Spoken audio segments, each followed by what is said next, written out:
Hello ladies and gentlemen, I am Dr. Claudia Albers, Planet X research and professional physicist.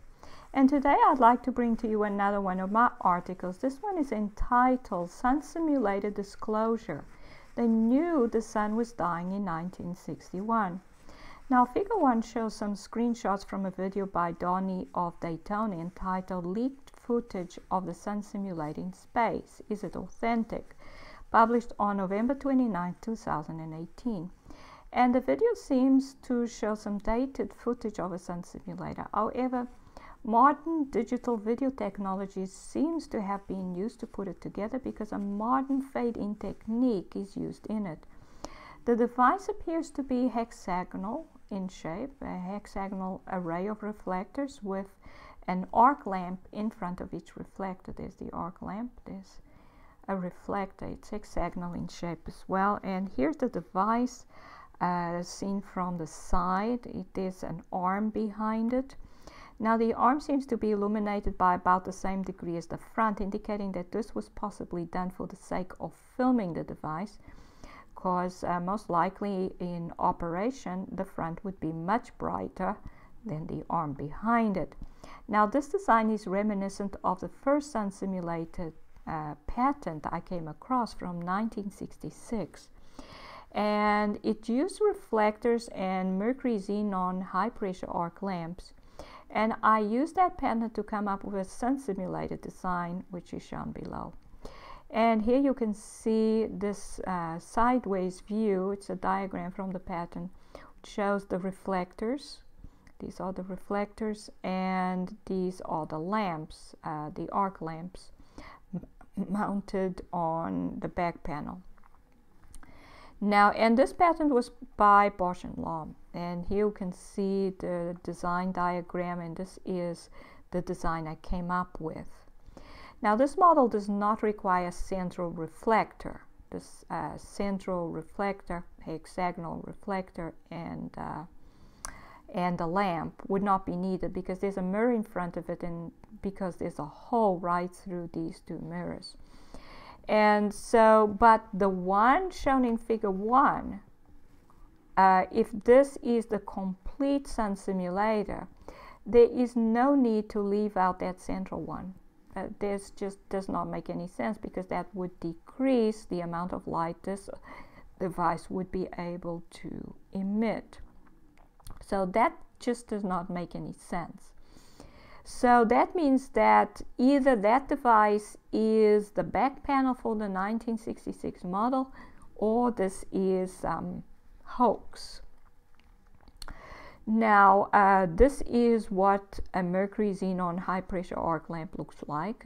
This is the larger model of these. There are some smaller ones, and it seems to be about 30 centimeters in length. Its diameter would thus be only half of that, so about 15 centimeters or 6 inches. And that means that we can calculate the length of the side here. There are 5 of them. Each reflector seems to be about 5 times larger than the lamp in the center. So that would mean that each reflector would be 75 centimeters in length, but we're going to make each about 100 centimeters or 1 meter in length to get the maximum possible size. That would mean 40 inches for each of these, and that means that this length would be about 5 meters in length.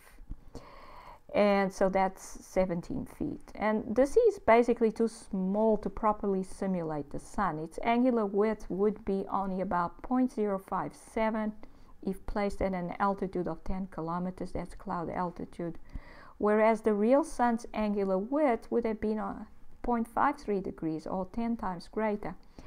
And as you can see, there are 60 lamps and reflectors in the simulator. So basically this is a very small device, and most likely just a prototype, if anything. And this is one of the devices that have been photographed in the Earth's atmosphere amongst the clouds, so at cloud altitude. And this seems to be an array of hexagonal mirrors. But it did have 90 of them in it because it has 6 across. They may, however, be much larger than the reflectors here. because they don't seem to have lamps in them. So we're not sure what size that is, but it seems to be larger than this one. Now, this is the simulator that was designed in Germany. It has 161 reflectors and lamps. So this one was much larger. So that again suggests that that sun simulator was a bit too small. Thus, the sun simulation device in figure 1 is too small to simulate the sun. So because its angular width at cloud altitude will only be 1/10 of the sun's. It may, however, be possible to use it if a large magnifying lens is placed in front of it, but a magnification of more than 5, and it would require 10, would be too much to expect. So this device could only have been a prototype, and the hole in the center suggests that it was not even that. It could, however, have been a back panel for the 1966 patent design, but that design had a fatal flaw in it, which indicates that it was not a working model either. The patent may have been based on something real, but the fatal flaw indicated that the patent was fake and meant to be used as NASA type disclosure, i.e. to tell the truth through lying. And what did they want to disclose? Well, the 1966 patent was actually filed in 1961. As you can see here, it says filed January 31, 1961. And the fatal flaw was the fact that this mirror was concave in the diagram. It had to be, it was convex, but it had to be concave. A convex mirror is diverging, so that means the light would diverge from this point. But light is supposed to converge to go through this hole. So a convex mirror there would not work. It had to be concave, and I made it concave in the design that I made. So this suggests that it was already known by 1961 that the sun was dying, and that sun simulators were going to be needed to replace it. Since anti-gravity drives became available around the time of or shortly after the Second World War, it should not be surprising that the sun's true state became known before 1961. And you may look at article 411 entitled Connection Between NASA and the Secret Space Program for more details. Then in article 446 entitled When Did They Find Out That the Sun Was Dying, I showed that they must have known that there was something wrong with the sun and that the comets had something to do with it by the end of 1985. Now it seems that they knew way before then that the sun was dying, i.e. by 1961. So as I mentioned, this fatal flaw, and no one knowing anything about geometric optics would make this kind of error. And this was Bosch and Lomb. They're supposed to know everything there is to know about lenses. So this was done on purpose, and that means that this was not a real patent. It may have been based on a real model, a real design, but it was meant to disclose something. And that was most likely the date of 1961. So in conclusion, the video footage showing a sun simulator seems to be a form of deception, as it was made to look old whilst new digital techniques were used in it. The device is also too small, so it could only have been a prototype.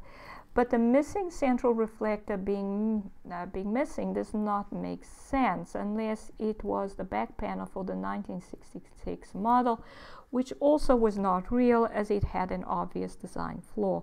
However, the date on this patent suggests that the powers that be are disclosing that by 1961 they already knew that the sun was dying and had started working on sun simulators to replace it.